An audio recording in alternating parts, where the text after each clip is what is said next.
I'm your host, Elizabeth Chase. And today we're excited to have two guest speakers. Zenobia Godschalk is the Senior VP of Communications for Hedera. And we are really excited to hear what Zenobia has all the insider news on what's happening going on with Hedera. And our second speaker is Alex Taylor, who is the founder of and the CTO actually of KPay, who has built a next generation payment system. And KPay facilitates micropayments. So I'm really excited about hearing that and how authors can benefit from micropayments. And also in the house is Tom Screen of Everywhere UK, joining us from the UK at his hour of in the evening, 11 o'clock, I believe. And then I don't know if Peter's with us yet, but he will be. Peter Uliano of GoMint. So thank all the listeners for coming to our space. And towards the end, we will be asking questions to request. All you have to do is request to speak, and we'll take a few questions for our guests to answer. And our conversation is informal, so we just go with the flow. So Tom, if you feel like commenting, just jump in. So let's hear from Zenobia, and then we'll hear from Alex. Would you like to say hello, Zenobia? Hello, everyone. How are you? Great. So your speaker's working great. And Alex? Hi, everyone. I lost sound for about 20 seconds or more, so I don't know if was everyone else able to hear okay? I can hear you fine, but this is a I got you loud and clear. From Twitter, so sometimes it's glitchy, so we'll do the best we can.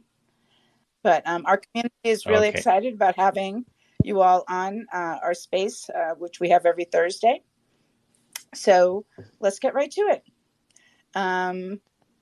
The Hedera community, I find, is really smart and educated, and they want to know everything about Hedera. So Zenobia, I'd like to ask you a couple of questions, and you can expound on them any way you want. But I read that you were first attracted to the founding team members of Hedera because they impressed you. And I wonder if you could give us some insight into why or what impressed you. Was it Mance or Leemon, or could you expound on that a bit? Sure, I'd be happy to. And if you'll humor me, I will walk you through a little bit of my background and give you some context. I'm sure that our listeners would love to know that. Okay, great. So I started off my career in Silicon Valley. I grew up in California, went to Stanford, worked in the Valley for a number of years. And I was recruited to what was at the time a company called LoudCloud, which was Mark Andreessen and Ben Horowitz's company. Grew from the most junior PR person there to running the PR team. We certainly went through our fair share of ups and downs, sold part of the business to EDS, and became Opsware. We subsequently sold that business to HP for $1.6 billion.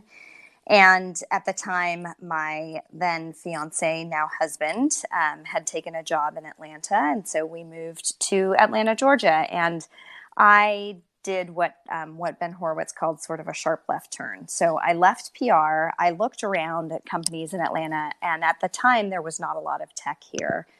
But I was connected with a gentleman who worked in investment banking on the sell side, covering internet security and infrastructure. And so I knew infrastructure from LoudCloud and Opsware, but I did not know the InfoSec space. And that was a great sort of, hey, jump right into the fire and learn all about it. This was back when RSA was a standalone company and ISS was a standalone company. And I fully recognize that I'm dating myself by talking about this history, but I just want to give some context there. And what I realized was that the security industry was fascinating, but being an investment banker was absolutely not. And it was just not fulfilling. You didn't get to help technology companies build and grow. And that was something that when you've done it and you've done it from, the ground up and you've been part of that founding team and you've been part of a startup, you miss that. You love that sense of satisfaction that you have when you do build something of worth. And so I was still in Atlanta and I thought, gosh, still no tech company that I really want to go join in-house. So I started an agency doing public relations and investor relations. And we worked with companies across the board. I started that in 2005. Zeg, still exists, still has a team, still does mostly internet security.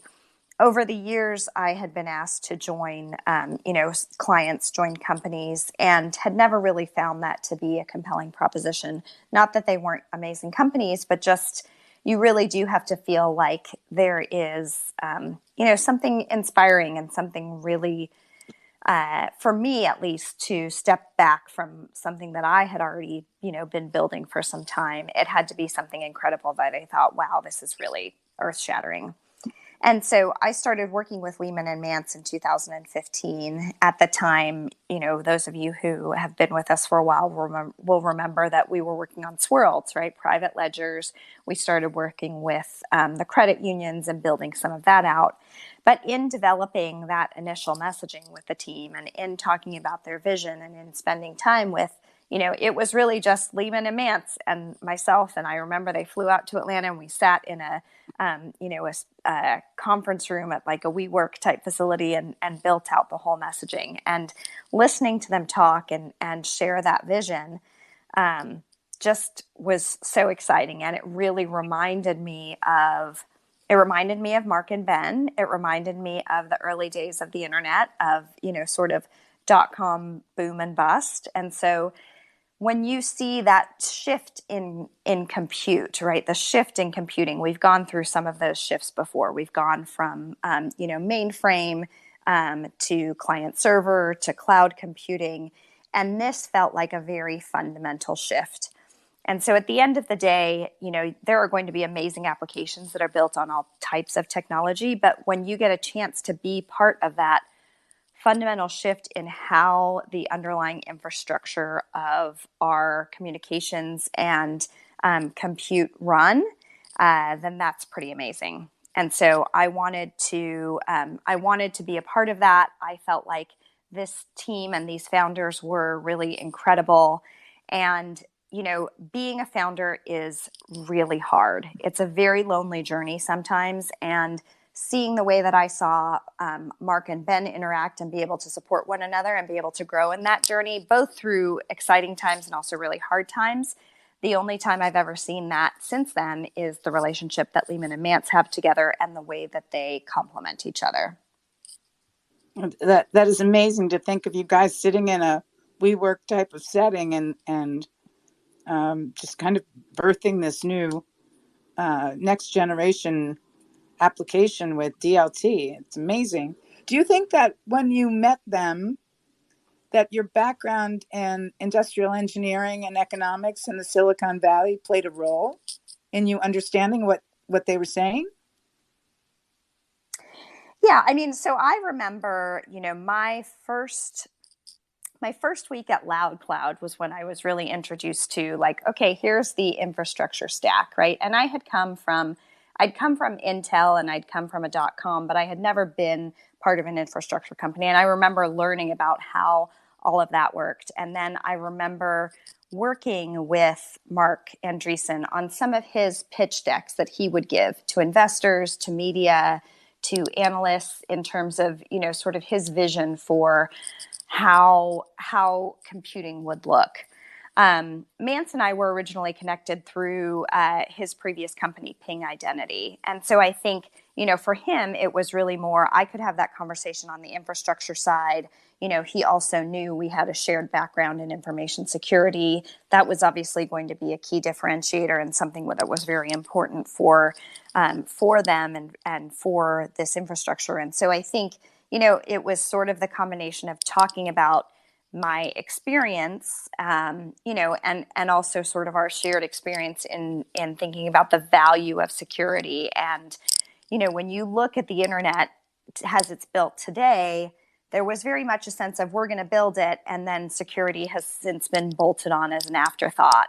And I think we are all seeing the repercussions of that, right? We've seen it over the years. It started with script kiddies. It started with people doing website defacement. Today, it is a much more serious problem, but it results from us having built it essentially as an open system and then trying to bolt on security as an afterthought.